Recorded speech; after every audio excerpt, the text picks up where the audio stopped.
In my Beginner's Guide to Self-Reliance video with 10 tips for beginning homesteading, I mentioned growing sprouts as an easy way to get started. You can see that video in the description box below or up here. I'm in the middle of a no-spend month to both save money and make sure I'm using food out of my pantry and freezer so it doesn't expire and go to waste.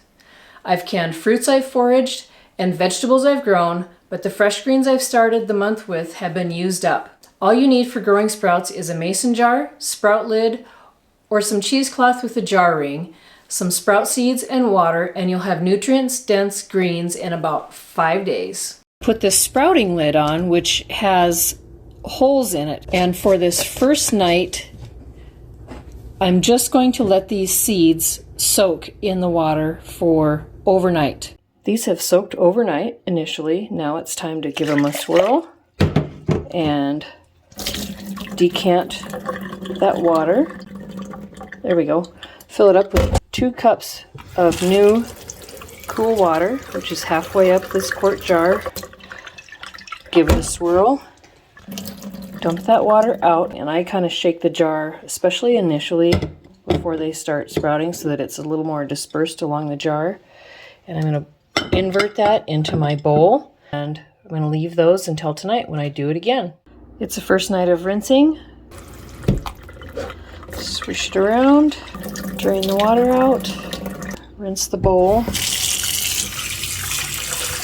as well so there's no old standing water. It's morning number 2 and we have some seeds that are sprouting. Night 2 of the sprouts. You can see that they are really starting to sprout in there now. It's morning 3 with our sprouts. The sprouts are getting bigger.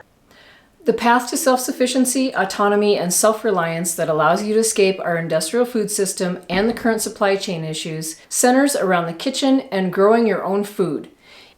If you'd like to see more urban homesteading videos, please subscribe to my channel and like this video.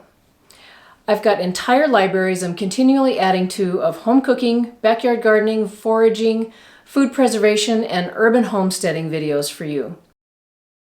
It's the 5th morning of starting these seeds to sprout, and I'm going to call them done. So I'm going to give them one last rinse, drain them, and put these in the fridge, and I'll put them on my dinner tonight. Another way to begin to escape the supply chain issues is to make homemade preservative-free almond milk, which I show you how to do right here.